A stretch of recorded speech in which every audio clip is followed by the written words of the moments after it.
sé cuánto tiempo están acostumbrados vosotros a escuchar la predicación. Espero que estén acostumbrados 2 horas, aunque hace calorcito. Pero antes de comenzar a hablar un poco de lo que el Señor tiene para hoy en su palabra, yo quería darle gracias a Dios por vosotros, por su hospitalidad, gracias a Dios por su amor, gracias a Dios de verdad porque la última vez que vine fue hace años y ahora me llega un pedazo más grande de la iglesia y sobre todo de vosotros. Entonces, de verdad estoy gozoso y agradecido porque me he sentido en casa, en casa. Tanto así que no me dejaban gastar nada. Nada en el sentido de que necesitaba algunas cosas y ustedes me trataron como que si fuera vuestro hijo. Y esto es lo bueno que tiene el Evangelio, que Cristo nos une de tal modo que no importa frontera, no importa nada. Somos hermanos en Cristo y eso va más allá de cualquier cosa. ¿Vale? Entonces, hoy me gustaría compartir con ustedes un texto de que están hechos los apóstoles y un poco estoy pensando en yo estaba pensando qué puedo compartir con la iglesia, qué puedo compartir. Y yo creo que una de las cosas que necesitamos todos es saber un poco más y recordarnos algo acerca del Evangelio y cuál es nuestra misión y nuestro propósito por el cual estamos aquí en la tierra. Vale, y he titulado la predicación, si quieres la ponemos allí, un evento poderoso, un evento poderoso. Y yo sé que la historia está llena de muchos eventos. Hay eventos y aún inclusive eventos de impacto, muchos eventos en la historia. Pero hay un evento que ocurrió hace muchos años, en 1945, en el mes de julio, donde los americanos decidieron hacer un experimento con una bomba atómica. Ellos probaron esta bomba en México y bueno, hicieron esta prueba y esta bomba la llamaban Trinity. Era una bomba muy poderosa y esto marcó la era nuclear. Y el 6 de agosto de ese mismo año, ellos lanzaron su primera bomba, su primera bomba. Y esa bomba la lanzaron en un avión llamado B-29 y tenía por nombre el Little Boy, como el niño pequeño, algo así. Y la lanzaron sobre Hiroshima. Esta bomba causó una devastadora destrucción, de hecho hubo muerte, miles de personas, y el impacto fue tan grande, pero tan grande, que la ciudad quedó prácticamente arrasada. Pero no quedaron solamente con eso, sino que algunos días después, 3 días después, el 9 de agosto, ellos lanzaron otra bomba, Fat Man, algo así, no sé cómo se traduce en inglés, pero fue en Nagasaki y causaron la rendición de los japoneses. Hubieron 246,000 personas muertas en pocos días. Y muchas de las personas que murieron a causa del envenenamiento de todo lo que tenía que ver con esa bomba, las enfermedades que produjeron esa bomba. Entonces fue el fin de la Segunda Guerra Mundial y fue un evento que marcó la historia. Pero hay un evento mucho más allá que eso y mucho más poderoso. Y un evento que ocurrió en la historia del Evangelio, en la historia de Dios. Aquella historia plena de Dios. Y de ese evento es que hoy quiero conversar con ustedes. Ese evento es que hoy quiero que podamos buscar en la palabra y ver qué tiene para cada uno de nuestros corazones. Pero antes de eso, quiero que oremos para ponernos delante del Señor. Padre, te damos gracias. Te damos gracias porque tu palabra es fiel. Te damos gracias porque tu Espíritu está aquí con nosotros, Señor. Te damos gracias porque tú eres quien puede hacer que nuestros oídos estén atentos a prestar atención a lo que tú quieres decirnos, Señor. Queremos rendirnos delante de ti, Señor. Y como alabábamos y te decíamos, es que tú eres digno, digno de toda alabanza y toda gloria, Señor. Y si tú te has revelado en tu palabra, nosotros queremos saber qué es lo que tú tienes que decirnos a nosotros, Padre. Así que ayúdanos, obra en nuestras vidas, en nuestros corazones, de tal modo que nuestra atención sea la que se requiere, Señor, para tan importante momento que es el estudiar tu palabra, Padre. En el nombre de Jesús, amén y amén. Viendo el capítulo 1 de Hechos, nos damos cuenta que este evento ocurrió unos días después de que Jesús había muerto. Jesús murió, resucitó y luego empezó a aparecerse a los apóstoles, como dice el capítulo 1, algunos versículos, los primeros versículos. Y dice que después él dio prueba convincente de su resurrección, de que estaba vivo, y se le apareció por 40 días. Y le empezó a hablar del reino de los cielos. Empezó a hablar del reino de los cielos, el reino de Dios. Y mientras estaba con ellos, y estos son los versículos que voy a compartir, bueno, desde el 6, él dice, no se alejen de Jerusalén, esperen la promesa, está hablando de la promesa del Espíritu Santo, y le dice que se queden allí. Y lo que quiero compartir con vosotros es el versículo del 6 al 11. Y vamos a pasar la diapositiva para ver este versículo del 6 al 11. Y nos dice lo siguiente. Dice así: entonces los que estaban reunidos con él le preguntaron: Señor, ¿es hora cuando vas a restablecer el reino de Dios, el reino de Israel? Estoy leyendo la nueva versión internacional. Dice: no les toca a ustedes, responde Jesús, conocer la hora ni el momento determinado por la autoridad misma del Padre. Pero cuando venga el Espíritu Santo sobre ustedes, recibirán poder y serán mis testigos tanto en Jerusalén como en toda Judea, Samaria, hasta los confines de la tierra. Habiendo dicho esto, mientras ellos miraban, fue llevado a las alturas hasta una nube, hasta que una nube lo ocultó de su vista.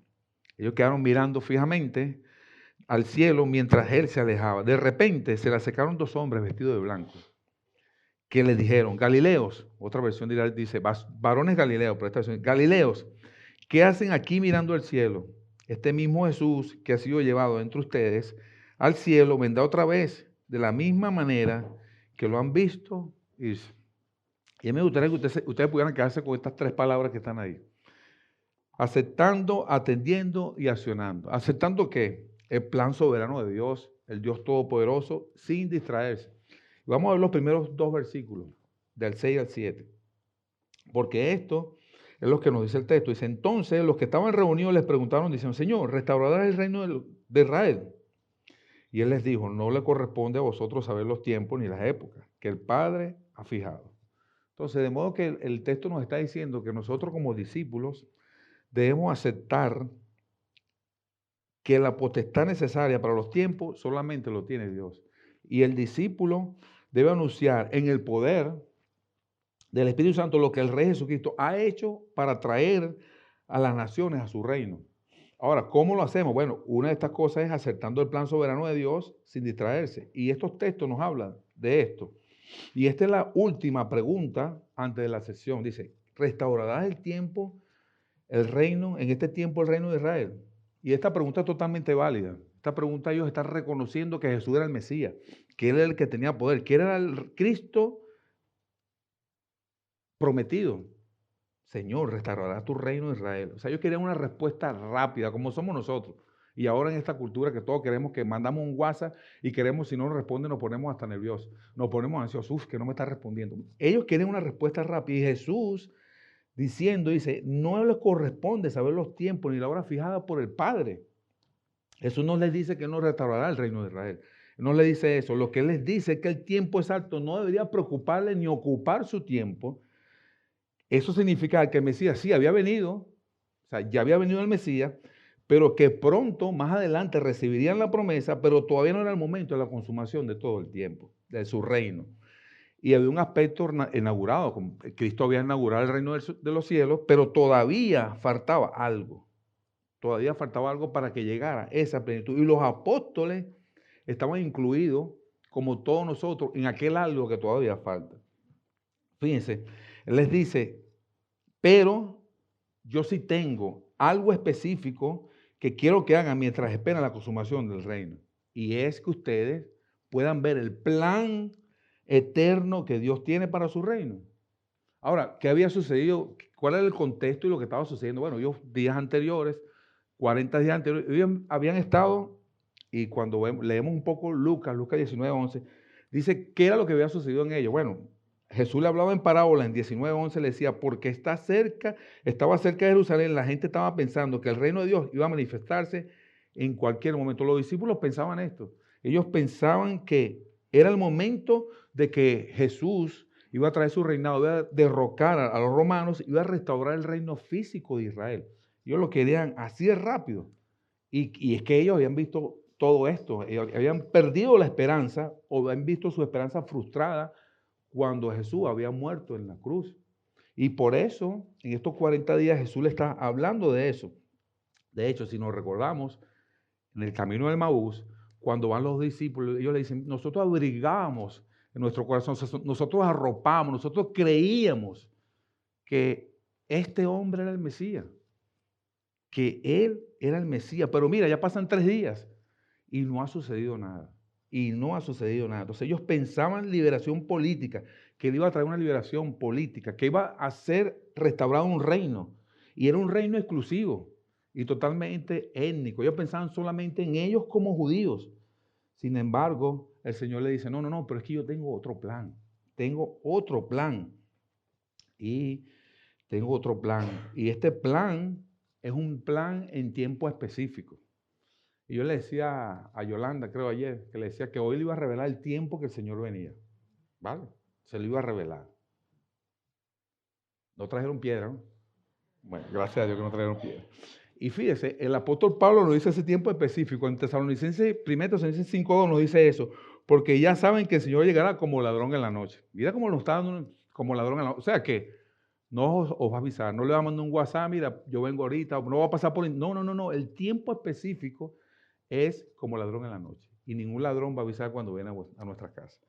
De modo que no hay. Y en Marcos 13:32 dice, pero en cuanto al día y la hora, nadie lo sabe, ni siquiera los ángeles en el cielo, ni aún el Hijo del Hombre. De modo que Jesús lo que hace recordarle no es el cuándo, lo importante no es el cuándo, sino el para qué. El para qué yo vengo. Y yo creo que una de las cosas que nosotros tenemos que pensar ahora, en este contexto, y le doy por aquí, como manera de aplicación, es que en medio de todas estas crisis, porque a veces las crisis, las cosas que pasan en el mundo empiezan como a saltar al alma en nosotros. Ya viene el Señor. Mira, porque Israel pasa por aquí, porque apareció esto y nosotros, nuestro corazón empieza a moverse. Ya viene, ya viene. Bueno, en tiempos de crisis, conflictos, guerras y todo lo demás, enfermedades y todo lo que haya, nosotros tenemos que tener esa paz que nos da la certeza de que el Señor tiene un plan, aunque a veces no lo entendamos. Yo quiero que usted siga un poco eso. Mire, hay crisis, hay conflictos, hay guerra, hay aviso, todo, pero usted tenga esa paz, porque el Señor tiene un plan que no necesariamente tenemos que entenderlo todo, pero sí tenemos que estar seguros que el plan de Dios se cumplirá. Se cumplió en Cristo. El Señor le había dicho que venía el Mesías y el Mesías llegó, tal cual como Él lo dijo. Y aunque muchas veces nosotros pedimos los tiempos, pedimos los detalles, eso no es lo más importante. Lo más importante es que nosotros podamos cumplir nuestro papel en su plan general que tiene para cada uno de nosotros. Es nuestro papel, es el plan de Él. Y nosotros solamente somos sus servidores. Somos los servidores. Así que el discípulo no solamente debe aceptar el plan soberano de Dios, sin distraerse, sin esas alarmas. No, no, no te distraigas. Concéntrate que hay un plan. Y en ese plan, usted y yo como iglesia estamos incluidos. Estamos incluidos en ese plan. No solamente quedó allá en los apóstoles, en Hechos, estamos incluidos. Y fíjense, el otro punto que quiero compartir es atendiendo a la misión que Jesús ha encomendado en el poder del Espíritu Santo. Mira lo que dice el versículo 8, que creo que todos lo saben de memoria. Y esto es un versículo en esta carta y quizás en el Evangelio de Lucas, cuando usted lee Lucas y ve esta parte de la carta, usted puede decir, mira, esto es un versículo importante, porque esto es algo dado de manera puntual a todos los discípulos. Mira lo que dice este versículo, dice, y es algo puntual en toda la carta, pero cuando venga el Espíritu Santo, sobre ustedes recibirán poder y serán mis testigos, tanto en Jerusalén, en toda Judea, como en Samaria, hasta los fines de la tierra. Algunos estudiosos dicen, bueno, este es el bosquejo de esta carta, o sea, empieza con Jerusalén, por ahí el capítulo 6, bueno, no están en Jerusalén, no quieren salir, bueno, él manda conflictos, persecuciones, vamos a Judea, y así va, como un bosquejo. Pero eso va más allá de eso. Esto va más allá de eso, porque Jesús nos está dando algo para que nosotros podamos ver. Y fíjense, no es el Espíritu Santo para sentarnos en una silla, sentirnos cómodos. Que yo diga, me dio el Espíritu Santo. Vale, tengo el Espíritu Santo, ahora yo me siento en mi silla cómodo, ahora yo estoy seguro con mi salvación, fui sellado con ese Espíritu Santo, nadie me lo va a quitar. No puedo perder la salvación porque yo no me la gané, Él me la dio por pura gracia. Y ahora yo me siento cómodo en una silla, bueno, ahora tengo mi salvación ganada, mi vida eterna ganada. No, no, no, no. El Espíritu Santo aquí fue dado con una misión, con un propósito. Y es que usted y yo fuéramos en esa misión. En Judea, fuéramos a Samaria, Jerusalén, estuviéramos en todos lados, en nuestra Jerusalén y en todos lados. De modo que el Espíritu Santo no es para comodidad, sino es para misión. Para misión. Y esto se ve en este libro porque va avanzando poco a poco hasta llegar a Roma. Y con estas palabras Jesús le está diciendo a los apóstoles, Dios va a restaurar el reino, pero no será como ustedes piensan. Fíjense que hay dos cosas aquí claras. No será como ustedes piensan. La restauración del pueblo de Dios incluye a los gentiles, porque no iba a predicarles solamente ahí en Jerusalén, no era solamente a ellos, iba a ir más allá de eso. ¿Por qué? Porque Dios quería que todos pudieran gozar de las bendiciones que les pertenece al pueblo de Dios. Y quiero que enfoquen, dice, para que sean testigos, testigos de lo que yo he hecho, porque el libro de Hechos es lo que Jesús comenzó a hacer, lo que Jesús estaba haciendo ya que lo vemos en el Evangelio de Lucas. Y para que sean testigos de qué, de mi vida, de mi muerte, de mi resurrección, para perdón de pecado y que anuncien el Evangelio hasta lo último de la tierra. De modo que el testigo que tiene que hacer, proclamar primero, el testigo que tiene que mostrar con su vida que no es normal. Yo le digo esto a veces a la iglesia donde predico, nosotros somos anormales. Y ellos a veces ven con una cara, ¿cómo que tú somos anormales? Sí, somos anormales. ¿Por qué somos anormales? Porque tenemos un poder dentro de nosotros que no es normal. Algo que no tiene nadie, solamente, exclusivamente, que los creyentes tienen. O sea que nosotros no podemos actuar como todo el mundo actúa. Estuvimos estudiando un poco en Impacto Primera de Pedro y hablamos algo acerca de la santidad. O sea, la santidad en nuestras vidas es algo anormal, porque ni usted y yo la puede producir. Eso lo produce el Espíritu y eso es algo que sale de la gente común que anda en la calle. De modo que la santidad es una prueba si yo verdaderamente, nos decía el que estaba dando el devocional, José Daniel, es una prueba si yo verdaderamente he creído en el Señor y si verdaderamente la tercera persona de la Trinidad vive en mi vida. Porque ella te va a empujar con su poder, más que una bomba atómica, a que tu vida sea transformada. A que tu vida sea transformada. De modo que si nos damos cuenta, los apóstoles no habían entendido bien. Tenían dos elementos básicos del reino que no habían comprendido. El cuándo y quién del reino. Del reino. El cuándo, mira, no es la hora. Ellos no se daban cuenta que entre la llegada del Mesías y la consumación del reino, del plenitud del tiempo, había un tiempo indefinido donde la iglesia, nosotros, íbamos a anunciar el evangelio hasta lo último. Y así puede llevar a cabo el plan eterno de Dios.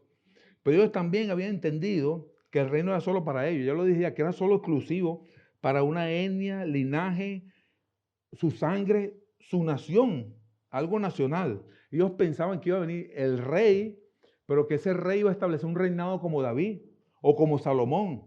Ellos estaban pensando en eso, pero la realidad es que no era el plan de Dios así. El plan de Dios era otro. El plan de Dios era que Él había dado una promesa a Adán y Abraham y ahora la estaba cumpliendo y la sigue cumpliendo. Fíjense, miren la promesa que le da a los gentiles y por eso podemos pensar, dice, bueno, no es que Dios en hecho está cambiando el plan. No, es que yo tenía un plan A, no me funcionó con Israel y ahora saco un plan B. No, no, no. Es que este plan se le había dado a Adán. Adán, si vemos Génesis 3:15, dice, yo pondré enemistad entre ti y la mujer, entre tu simiente y la simiente suya. Esta te herirá por la cabeza y tú le herirás en el cascañar. O sea, este no fue dado al pueblo de Israel. Esto fue dado a la humanidad caída por el pecado. O sea, a todo el mundo. A todo el mundo. Esto incluía a todo el mundo. Esta es una promesa a una humanidad caída. Desde el principio ya Dios tenía esta promesa. No solo para redimir un pueblo selecto, sino a todos los que llegaran de tribus, lengua y nación, que pasaran por Cristo. Pero también en Génesis 12 lo vemos. 12, 1 y 2 dice, pero Jehová le había dicho a Abraham, vete de tu tierra, de tu parentela, de tu casa, de la casa de tu padre, a la tierra que te mostraré, y eres de ti una gran nación. Te bendeciré y engrandeceré tu nombre, y serás de bendición, y serán benditas en ti toda la familia. ¿Quiénes? Toda la familia, no un pueblo exclusivo, toda la familia. El plan de Dios siempre fue crear una familia para sí mismo. De aquí, de Torre del Campo, de Jaén, de Ade, de todo venezolano, de toda lengua, toda tribu, para que al final de todo, todos lleguemos a estar en su presencia, en adoración y alabanza a ese Dios poderoso que en su amor se ha mostrado a nuestros corazones. Un amor que no merecíamos, sin embargo, Él nos lo dio. De modo que podemos ver esto, es un plan donde el cual Dios utilizaría, sí, a una nación, a Israel, para traer el Mesías, sí, lo utilizaría, pero a la final de todo, Cristo es el que nos hace bendito entre las naciones. Y de esto es que nos habla el apóstol Pablo en Gálatas. De estos son los hijos de la fe, de Abraham, de esta nación. Ahora bien, era una misión retadora. Era una misión retadora que Jesús le había dado a su pueblo. Una misión, pero que no llevarían a cabo a solo. No, no, no. Y la misión era, bueno, ir pues y hacer discípulos en todas las naciones, bautizándolo en el nombre del Padre, del Hijo y del Espíritu Santo. Y que se predique este nombre en toda nación, el arrepentimiento, perdón de pecado en todas las naciones, comenzando de Jerusalén. Y vosotros son mis testigos de estas cosas. Esta misión no se podía cumplir sin el poder del el poder del Espíritu Santo. Él les dice, esperen la promesa. Una promesa que reciben en el capítulo 2, como verán si estudian un poco más hechos. En el capítulo 2 ellos reciben esa promesa. Ese milagro hecho en ellos, llega a ellos a través de una manifestación poderosa. Pero fíjense, a veces, fíjense, ¿el proceso cuál es? El proceso de recibir el Espíritu Santo nos da poder, y ahora en base a ese poder, yo puedo ser testigo con resultados extraordinarios que son para la gloria de Él. Pero yo puedo ser testigo, pero nosotros a menudo tratamos de invertir esto y tratar de predicar el Evangelio con nuestro poder sin depender del poder del Espíritu Santo. Queremos hacer las cosas por nuestro propio poder y autoridad. Cuando aquí está claro, dice, no, no, no, ustedes van a testificar y van a mostrar lo que Dios ha hecho en Cristo. O sea, ustedes no tienen que mostrar o decir, sino solamente lo que Dios ha hecho, no por a través de nosotros, sino lo que ha hecho en Cristo.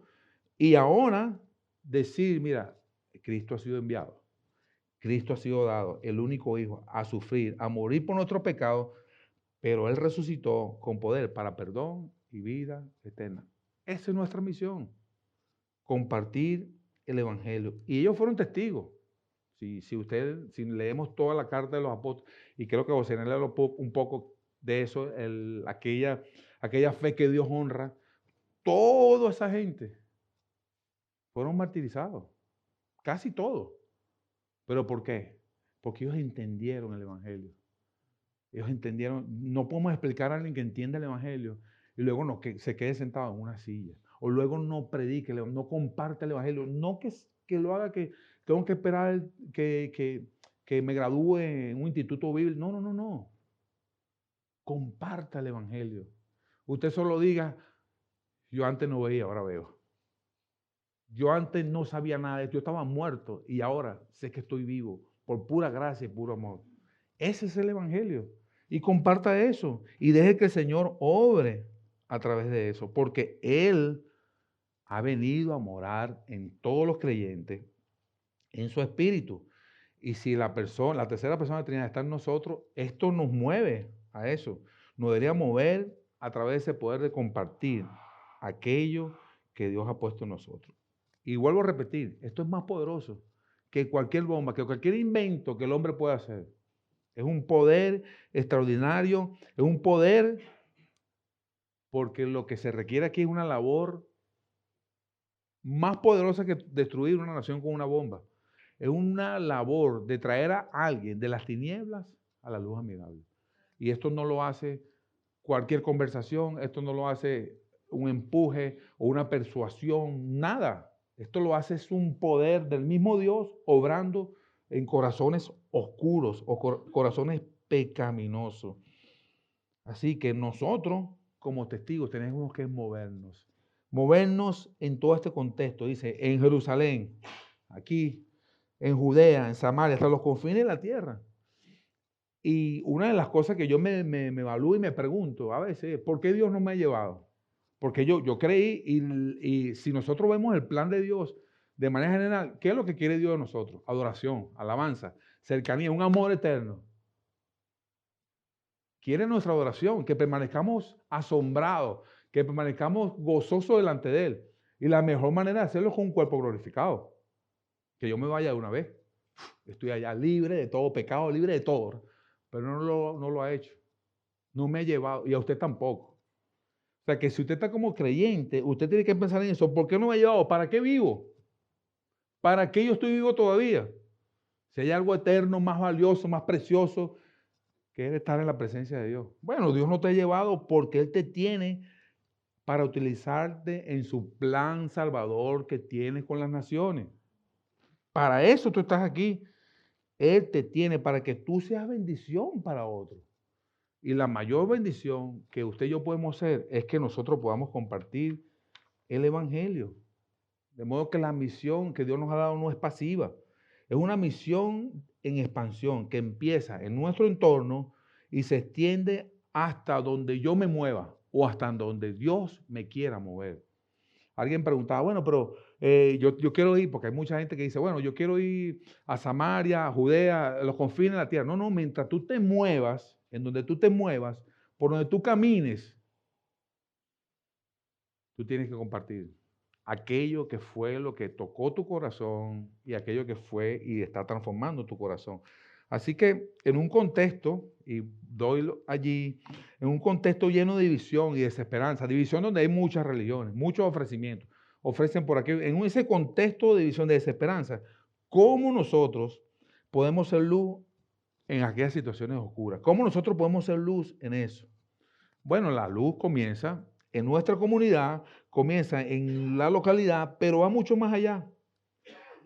Y ojo, usted puede ser elocuente, usted puede poner todo esfuerzo, habilidades, talento, usted puede hacer todo lo que sea. Y no que el Señor no puede usar eso. Dios puede usar nuestro talento, habilidades. Pero si no está el poder del Espíritu Santo, de nada sirve. De nada sirve.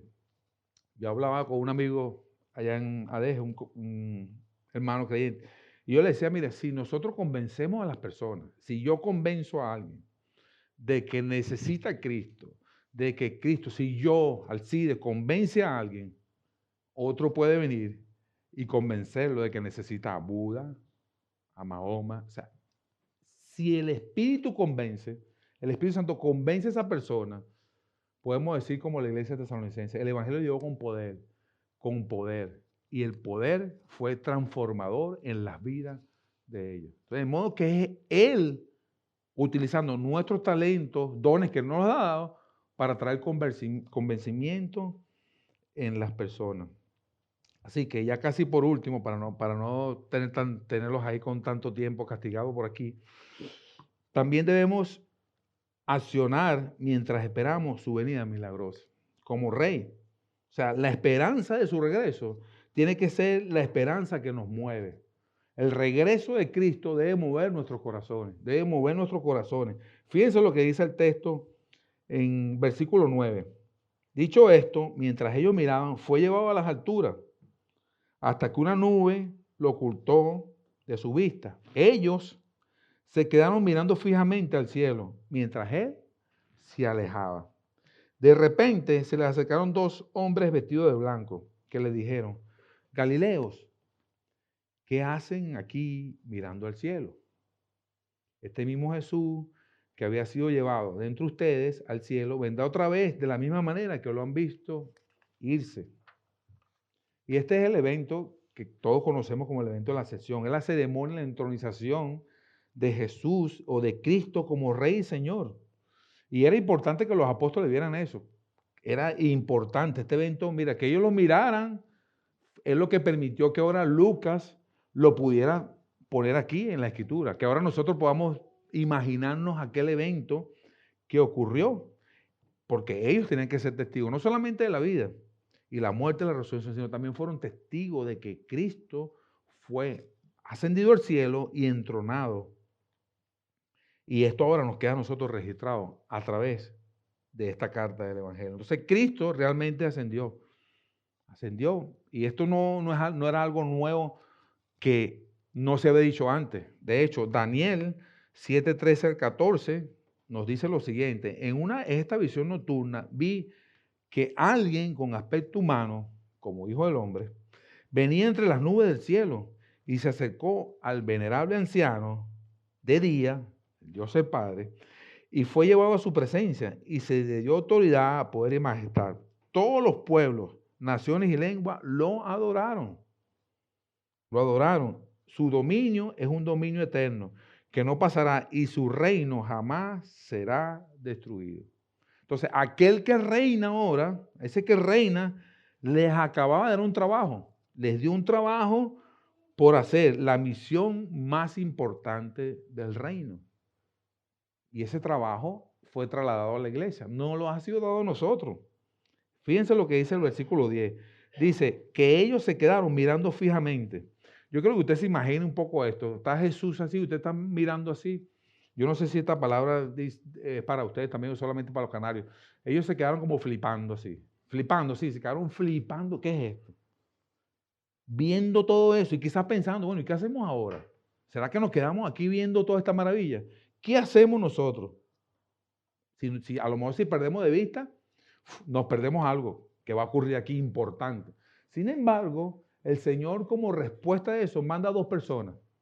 O bueno, pudiéramos decir, quizás sean dos ángeles vestidos de blanco. Él dice, ¿qué hacen ustedes mirando para arriba? ¿Qué hacen ustedes ahí mirando para arriba? No, no, no, no. Mire, ustedes necesitan ver lo que yo quiero que ustedes hagan. Ustedes necesitan hacer lo que yo quiero que hagan. Entonces, ¿por qué? Porque tienen una ocupación. Y no solamente le dice, tienen una ocupación, sino también le dice, mira, es que aquí hay un consuelo. Yo me voy, tú quedarás triste, pero el consuelo es que yo vengo otra vez. Yo vengo otra vez. Hay consuelo, yo vendré, hay esperanza. Pero él está diciendo básicamente, ¿por qué miran al cielo? ¿Será que no tienen nada que hacer? ¿Será que no tienen trabajo? Y luego le viene esa palabra de consuelo. O sea, el mismo Jesús ha sido llevado al cielo, pero él va a volver. Y su segunda venida va a ser visible. Todo ojo le verá. Bueno, Apocalipsis dice, miren que viene de las nubes y todo ojo le verá. Apocalipsis 1:7. También Mateo dice, por eso también ustedes deben estar preparados, porque el Hijo del Hombre vendrá cuando menos lo esperan. No parado ahí, sin hacer nada, contemplando, sin hacer lo que el Señor nos ha enviado a hacer. Yo entiendo que muchas veces nosotros tenemos un tiempo de soledad y está bien, un tiempo de estar en iglesia, un tiempo de quedarnos allí sin hacer nada, pero es que el Señor no quiere solamente eso. El Señor quiere que nosotros podamos difundir el Evangelio, de manera que otras personas puedan ser capaces de recibir las grandes bendiciones y puedan glorificar a Dios con sus vidas transformadas por el Evangelio. O sea, no es quedarnos solamente en la iglesia adorando y viendo hacia arriba al Señor. Sí, esta maravillosa partida nos debe recordar que va a venir una maravillosa venida, pero que antes que esto ocurra, yo tengo una maravillosa obra que hacer mientras respire en el sitio donde estoy. Entonces, como aplicación, la expectativa del regreso de Cristo nos debe motivar a vivir con propósito. O sea, si yo digo, ven Señor, ven, como cantamos en la adoración, yo esto lo debo llevar a un plano no solamente de canción y palabra y adoración que yo digo con mi boca, sino que mi corazón debe entender que ahora tengo un propósito. Yo quiero que venga, pero es que hay mucha gente que todavía necesita escuchar el Evangelio. Y no es que yo voy a, como quizás algunos dicen por ahí, que yo voy a apurar o voy a apresurar al Señor que venga. No, yo no voy a hacer eso. Él va a venir cuando la hora solamente la sabe. Pero yo tengo un mandato, yo tengo algo que hacer. Y mientras Él viene, yo tengo que hacerlo. Yo tengo un propósito. Ahora, la pregunta, una de las preguntas que tengo que hacerme yo, ¿estoy preparado para su regreso? ¿Listo para actuar en su nombre?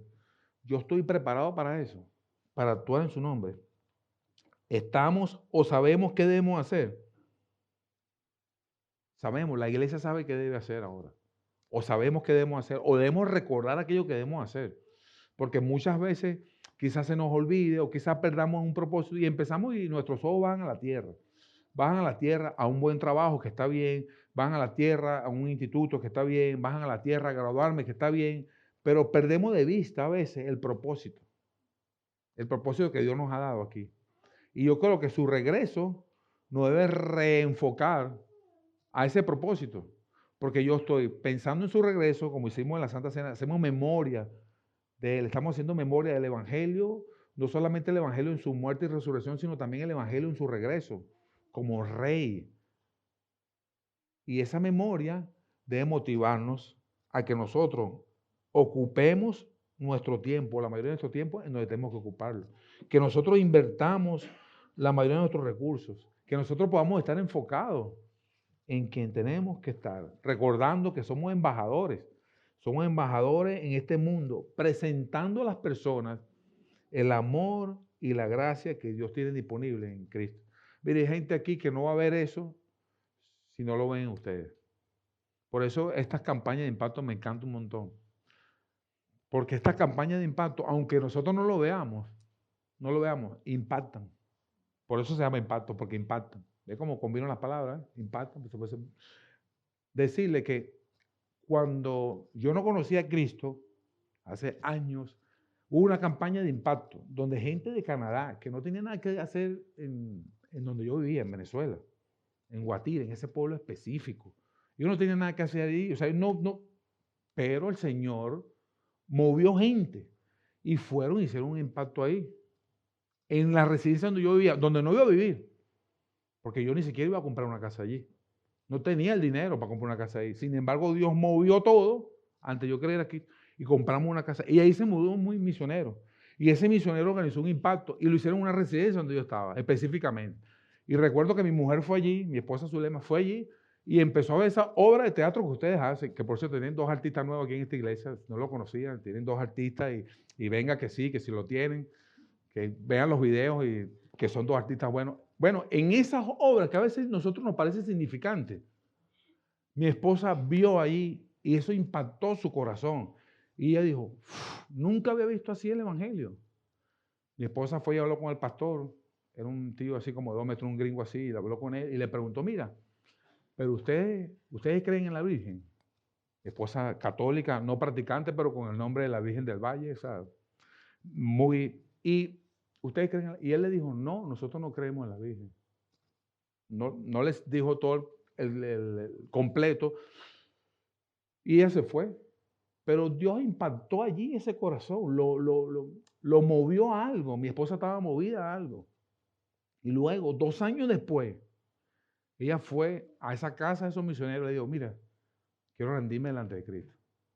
Por una obra de teatro, Dios utilizó por un impacto eso. Y después, por supuesto, mi esposa, al conocer el Evangelio, ella dijo, mi esposa también tiene que conocer el Evangelio. Y empezó todos los días a predicarme el Evangelio. Todos los días me leía la Biblia. No me dejaba dormir. No me dejaba dormir. Y yo decía, y a lo último, ¿qué tengo que hacer yo para...? Era para que me dejara dormir. ¿Qué tengo que hacer yo para que dejarme dormir? No, que acepte a Cristo. Venga, yo acepto a Cristo. Y lo hice así para que me dejara dormir. Pero después, el Señor impactó mi corazón mostrándome lo sucio y lo inmundo que yo era y cuánto necesitaba de la gracia de Dios. Todo por un impacto. Dios utilizó un impacto y luego impactó mi corazón. Y ahora nosotros podemos decir que hemos ido predicando el Evangelio en muchos sitios. De modo que Dios utiliza todo esto, utiliza su espíritu para que el Evangelio pueda ser difundido. Así que siéntanse gozosos, los resultados no son nuestros. Fíjate, le dio poder para compartir el Evangelio, pero los resultados no son nuestros. A lo mejor algunos de los apóstoles, casi seguro que no vieron toda la obra. Y ellos no vieron aquello que ahora ocurre aquí, porque no lo vieron. Pero es que la obra del Señor y los resultados, los números son de Él y van a llegar quien Él quiere que llegue. Y Él va a seguir siguiendo su obra. Entonces, yo tengo que reflexionar sobre cómo podemos yo cómo puedo involucrarme en la comunidad, cómo yo puedo involucrar, cómo puedo ayudar a los necesitados, cómo puedo llevar el mensaje. Y es todo lo que tenemos que pensar todos. O sea, mi mente tiene que ir funcionando en mensaje del propósito que Dios me ha dado. A veces nuestra mente no funciona así, pero algo que me ha ayudado a mí es que todas las mañanas yo oro, Señor, ayúdame a compartir el Evangelio con alguien. Ayúdame a y esto empieza a funcionar en tu mente y en tu corazón. Y el Señor lo usa para que tú compartas el Evangelio. Y yo estoy seguro que lo va a seguir usando. En conclusión, nuestro texto nos recuerda que aunque enfrentemos incertidumbre, somos parte de un plan divino. Con el poder del Espíritu Santo podemos ser agentes de cambios y esperanza en un mundo que tanto lo necesita. Dios ha puesto en nuestras manos el mensaje del Evangelio. No compartirlo es el peor error que nosotros como creyentes o nosotros como discípulos podemos cometer. Compartirlo es que he entendido el mensaje del que está reinando vendrá pronto. Entonces tenemos que decir manos a la obra. Pongámonos a hacer algo. Ahora, yo no me quiero quedar solo aquí porque puede ser que alguno esté viendo por aquí y necesite saber, porque fíjese, o usted está como discípulo de Cristo, o usted está como esa nación que necesita escuchar el Evangelio. Son las dos posiciones, no hay otra. O eres discípulo de Cristo, o eres la nación que necesita escuchar el Evangelio para que haya arrepentimiento y fe en ti. Entonces, ese arrepentimiento y fe es el que Dios quiere llevar a vosotros, a la gente que está escuchando que no tiene a Cristo. ¿Y qué es eso? Bueno, simplemente decirle que Dios tomó su lugar en una cruz, que sus pecados usted tenía que pagarlo y pagarlo no solamente un día, sino eternamente en el infierno, y que Él por su gracia decidió vivir el infierno, de separarse del Padre por unos segundos de una relación eterna con el Padre, donde Él le dice, Padre, ¿por qué me abandonaste? Bueno, porque todo el pecado fue puesto sobre sus hombros y ahora hay una oportunidad para que si hay alguien aquí o por ahí en cámara escuchando acerca del Evangelio, tiene la oportunidad.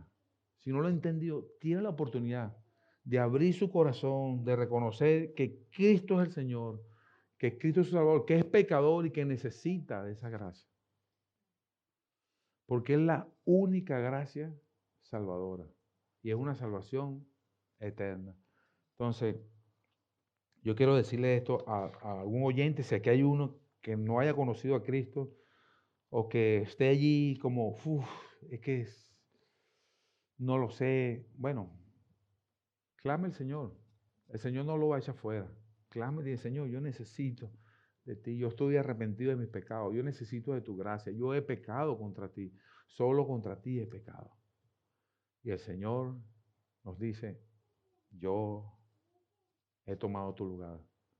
Yo he tomado lo que a ti te toca. Y yo lo he hecho por amor a ti y ahora he derramado mi gracia sobre ti. Padre, queremos darte gracias. Gracias por tu hermoso evangelio, Señor.